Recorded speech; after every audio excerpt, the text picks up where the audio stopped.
جی اور ساتھی پڑھیں آگے.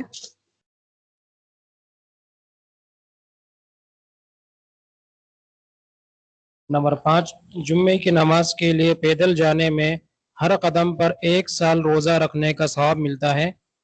نمبر 6، نبی اکرم صلی اللہ علیہ وسلم جمعے کے دن فجر کی نماز میں سورہ الف لام میم سجدہ اور سورہ انسان پڑھتے تھے، لہٰذا ان صورتوں کو جمعے کے دن فجر کی نماز میں مستحب سمجھ کر کبھی کبھی پڑھا کرے، کبھی کبھی چھوڑ دے تاکہ لوگوں کو یہ گمان نہ ہو کہ یہ لازمی ہے۔ نمبر 7، جمعے کی نماز سورہ میں انسان کون سی ہے؟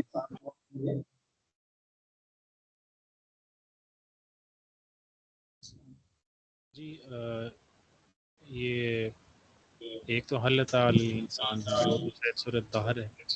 جی وہی سورہ دہر کو سورہ انسان کہا جاتا ہے.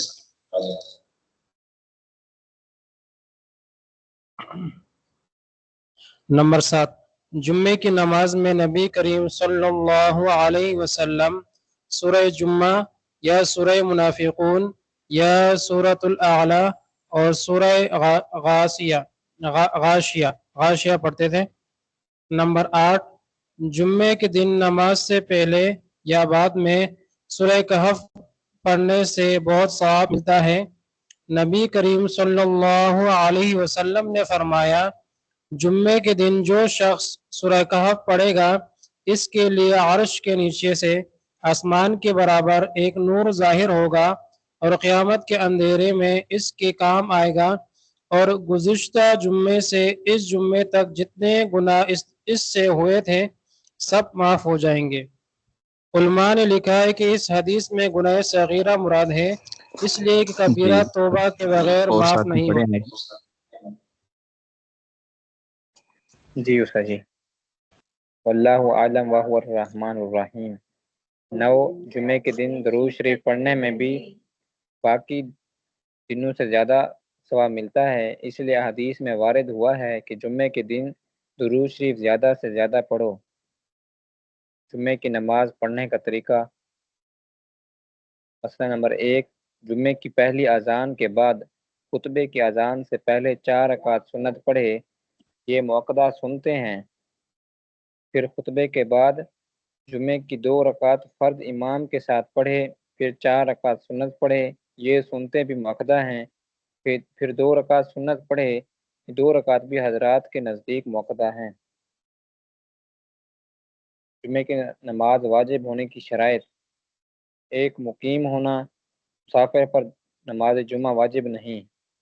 2، تندرست ہونا، مریض پر نماز جمعہ واجب نہیں، یہاں وہ بیماری مراد ہے جس کی وجہ سے جامع مسجد تک پیدل نہ جا سکے۔ بڑھاپے کی وجہ سے اگر کوئی شخص کمزور ہو گیا ہو یا مسجد تک نہ جا سکے یا نابینا ہو، یہ سب لوگ مریض سمجھے جائیں گے اور نماز جمعہ ان پر واجب نہیں ہوگا۔ 3، آزاد ہونا، غلام پر نماز جمعہ واجب نہیں۔ 4، مرد ہونا، عورت پر نماز جمعہ واجب نہ ہوگی۔ 5، جماعت چھوڑنے کے جو عذر پہلے بیان ہو چکے ہیں ان سے محفوظ ہونا، اگر ان آزار میں سے کوئی عذر موجود ہو تو جمعہ واجب نہیں۔ اگر کوئی شخص ان شرائط کے نہ پائے جانے کے باوجود نماز جمعہ پڑھے تو اس کی نماز ہو جائے گی، یعنی ظہر کا فرض اس کے ذمے سے اتر جائے گا۔ مثلا کوئی مسافر یا کوئی عورت نماز جمعہ پڑھے، اگرچہ عورت کو جماعت میں شریک نہیں ہونا چاہیے۔ یہ مسئلہ پہلے بھی وہ سامنے آیا تھا کہ عورت پر نہیں ہے، لیکن اگر وہ پڑھ لے تو چونکہ اس پر نماز ظہر کی فرض ہے، لیکن وہ اگر جمعہ پڑھ لے تو فریضہ اس کے ذمے سے اتر جائے گا۔ یہ بات یہاں واضح ہو گئی۔ جی استاد جی۔ آگے اور کوئی ساتھی پڑھے؟ جی استاد جی، جمعے کی نماز صحیح ہونے کی شرطیں: شہر یا قصبہ ہو، گاؤں یا جنگل میں نماز جمعہ درست نہیں، البتہ جس گاؤں کی آبادی قصبے کے برابر ہو، مثلا 3-4 ہزار آدمی ہوں، وہاں جمعہ درست ہے۔ ظہر کا وقت ہو، ظہر کے وقت سے پہلے اور اس کے بعد نماز جمعہ درست نہیں، حتیٰ کہ اگر نماز جمعہ پڑھنے کی حالت میں وقت ختم ہو گیا تو نماز فاسد ہو جائے گی، اگرچہ قعدہ اخیرہ تشہد کے بقدر ہو چکا ہو، اسی وجہ سے نماز جمعہ کی قضا نہیں پڑھی جاتی۔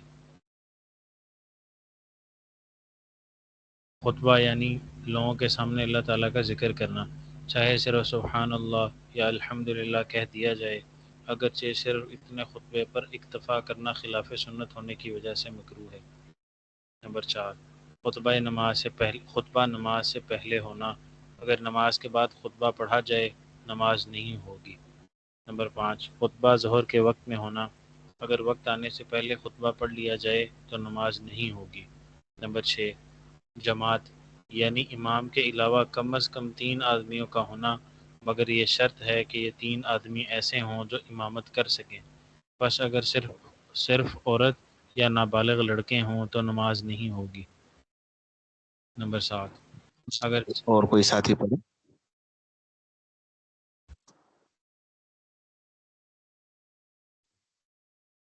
جی، اگر جی سجدہ کرنے سے پہلے لوگ چلے جائیں اور 3 آدمیوں سے کم باقی رہ جائیں یا کوئی نہ رہے تو نماز فاسد ہو جائے گی، البتہ اگر سجدہ کرنے کے بعد چلے جائیں تو کوئی حرج نہیں۔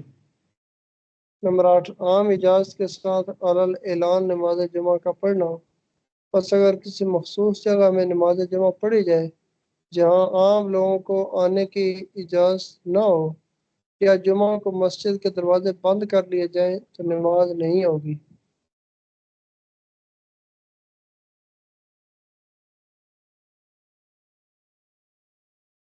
اگر کوئی شخص مذکورہ شرائط کے نہ پائے جانے کے باوجود نماز جمعہ پڑھے گا تو اس کی نماز نہیں ہوگی، اس کی نماز ظہر دوبارہ پڑھنا پڑے گی، کیونکہ جماعت کے ساتھ پڑھی گئی نماز نفل ہوگی اور نفل کا اس اہتمام سے پڑھنا مکروہ ہے، لہذا ایسی حالت میں نماز جمعہ پڑھنا مکروہ تحریمی ہے۔